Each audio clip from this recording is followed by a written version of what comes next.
नमस्कार दोस्तों, स्वागत है आपका आज के इस नए वीडियो में। आज हम देखेंगे हिंदी व्याकरण का एक महत्वपूर्ण टॉपिक, क्या कारक। कारक किसे कहते हैं, कारक के कितने भेद होते हैं और उससे जुड़े सब कुछ।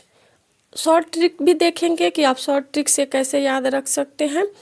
तो और अगर आप किसी भी प्रतियोगी परीक्षा की तैयारी कर रहे हैं जिसमें हिंदी व्याकरण आता है तो आपके लिए ये वीडियो इम्पॉर्टेंट है, आपको बिल्कुल मिस नहीं करना चाहिए, एंड तक देखना चाहिए। तो चलिए शुरुआत करते हैं।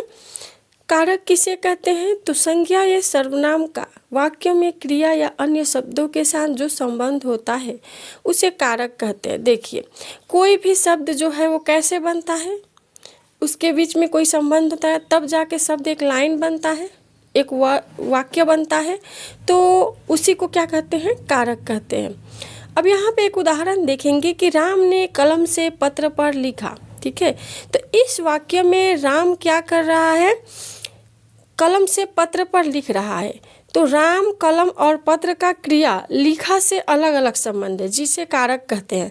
यहाँ पे राम अलग है, कलम अलग है, पत्र अलग है और लिखा जो है अलग है, लेकिन सबके बीच में एक संबंध बनाया गया है, तब जाके ये वाक्य बना है, राम ने कलम से पत्र लिखा, पत्र पर लिखा।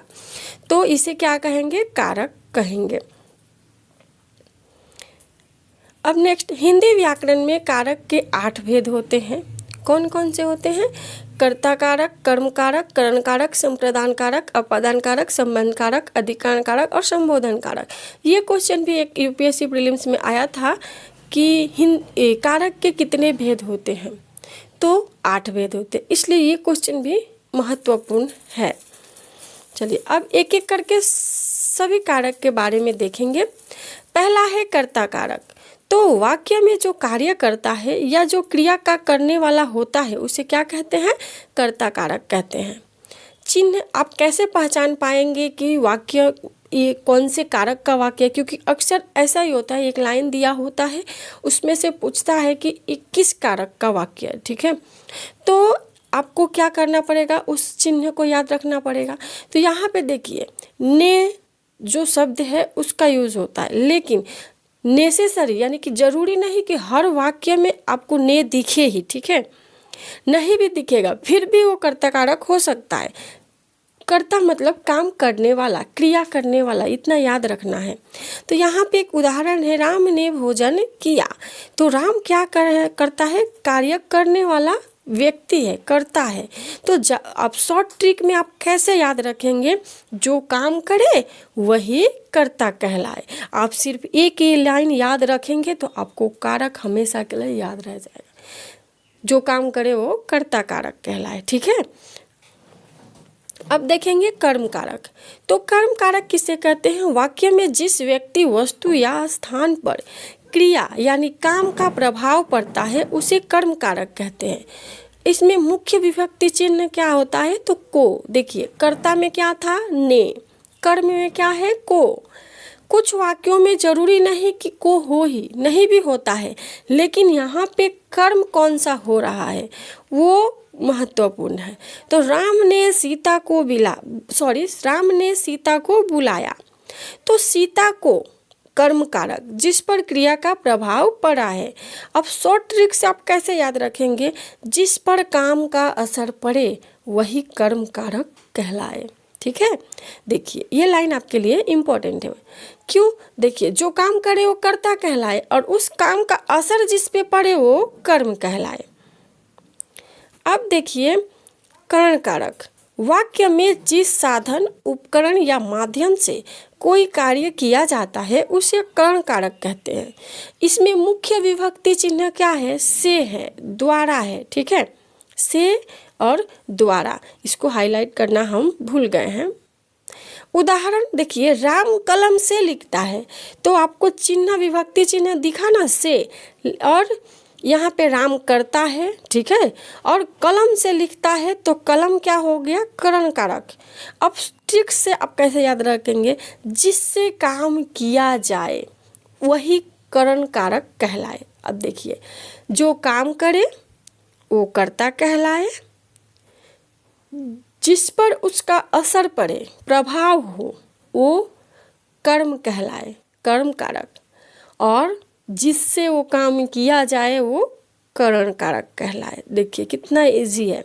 संप्रदान कारक देखेंगे तो वाक्य में जिसके लिए कोई कार्य किया जाए या जिसे कोई वस्तु दी जाए उसे संप्रदान कारक कहते हैं। सिंपल भी आप समझेंगे तो हम किसी को देते हैं यानी समर्पण करते हैं, उसको देते हैं तो संप्रदान कारक।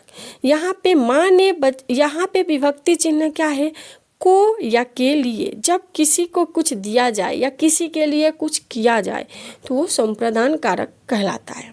उदाहरण क्या है कि बच्चे को माँ ने बच्चे को मिठाई दी, ठीक है, तो माँ ने बच्चे को मिठाई दी तो यहाँ पे क्या हुआ, बच्चा को दिया गया, इसलिए बच्चा संप्रदान कारक, ठीक है।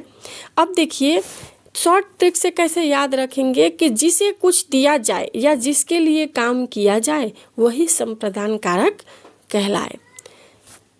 आप ऐसे इजी रख सकते। अब फिर से एक बार रिवाइज करेंगे तो जो काम करे वो कर्ता कहलाए, जिस पर उसका असर पड़े वो कर्म कहलाए, जिससे किया जाए वो कर्ण कहलाए, और जिसके लिए किया जाए उससे संप्रदान कहलाए, ठीक है। अब देखिए नेक्स्ट आपादान कारक। तो वाक्य में जिससे अलग होने, दूर होने, निकलने या उत्पत्ति का बोध हो उसे आपादान कारक कहते हैं। मुख्य विभक्ति चिन्ह यहाँ भी से होगा और वहाँ भी से था ना संप्रदान में, लेकिन अलग कैसे हुआ, वहाँ पे दिया जाता है, समर्पण किया जाता है, किसी के लिए किया जाता है, यहाँ पे अलगाव होता है, तो आपादान याद रखना है। पेड़ से फल गिरा, तो पेड़ से फल गिरा मतलब पेड़ से फल अलग हुआ। तो ट्रिक के माध्यम से आप कैसे याद रखेंगे, जहाँ से का अर्थ क्या होता है, अलग होना या स्रोत हो, जहाँ वहाँ आपादान कारक होता है, अलगाव याद रखना है, ठीक है। अब देखेंगे संबंध कारक। वाक्य में दो संज्ञा या सर्वनाम शब्दों के बीच संबंध का बोध कराने वाले कारक को संबंध कारक कहते हैं। ये तो बहुत ही इजी है। हमें नॉर्मल भी संबंध कैसे पता चलता है, जब दो को जोड़ा जाता है, दोनों के बीच का संबंध। मुख्य विभक्ति चिन्ह इसमें क्या होगा, का, के, की, रा, रे, री, ठीक है। जैसे कि उदाहरण, एक मोहन की पुस्तक है, तो यहाँ पे की शब्द आया है, की शब्द आया है। अब ट्रिक के माध्यम से अब कैसे याद रखेंगे, जहाँ का, के, की से संबंध पता चले वहाँ संबंध कारक होता है। हमेशा आपको यही याद रखना है ट्रिक के माध्यम से। अब देखिए अधिकरण कारक। तो वाक्य में जिस शब्द से किसी कार्य के स्थान, समय या आधार का बोध हो उसे अधिकरण कारक कहते हैं। यहाँ पे मुख्य विभक्ति चिन्ह क्या है, में और पर। क्या बोल रहा है कि किसी कार्य के स्थान, समय या आधार का बोध होता है, तो आप समझिए कि वो अधिकरण है। उदाहरण, बच्चे मैदान में खेल रहे हैं, तो यहाँ पे देखिए क्या हो रहा है, एक स्थान का जिक्र हो रहा है, क्या, मैदान में। तो यहाँ पे ट्रिक से आप कैसे याद रखेंगे, जहाँ में या पर से स्थान या समय का बोध हो वहाँ अधिकरण कारक होता है। संबोधन कारक।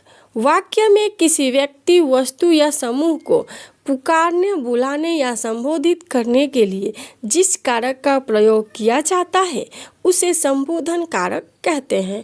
मुख्य विभक्ति चिन्ह क्या होगा, हे, अरे, ओ, ए। जैसे हम नॉर्मली सामान्य जीवन में किसी को बुलाते हैं, किसी को संबोधन करते हैं तो क्या बोलते हैं, हे इधर आओ, अरे ज़रा सुनना, ऐसा बोलते हैं ना, तो वही है संबोधन कारक। अब ट्रिक से कैसे याद रखेंगे, जैसे उदाहरण देखिए, हे भगवान मेरी रक्षा करो, तो हमने भगवान को संबोधन किया, ठीक है। जिसे पुकारो या संबोधित करो वही क्या कहलाए, वही संबोधन कारक कहलाए। अब हम 10 उदाहरण देखेंगे जो कि परीक्षा में अक्सर देखने को पेपरों में मिलता है, अलग अलग पेपरों में। तो देख लेते हैं। अगर आपने यहाँ तक वीडियो ध्यान से देखा है तो आप 10 में से 10 सही कर सकते हैं। तो चलिए शुरुआत करते हैं। पहले ये देख लीजिए शॉर्ट ट्रिक, ये इतना आपको याद हो गया तो समझिए कि आगे के जितने भी स्लाइड्स थे सब समझाए हमने, वो सब आपको याद रह गया।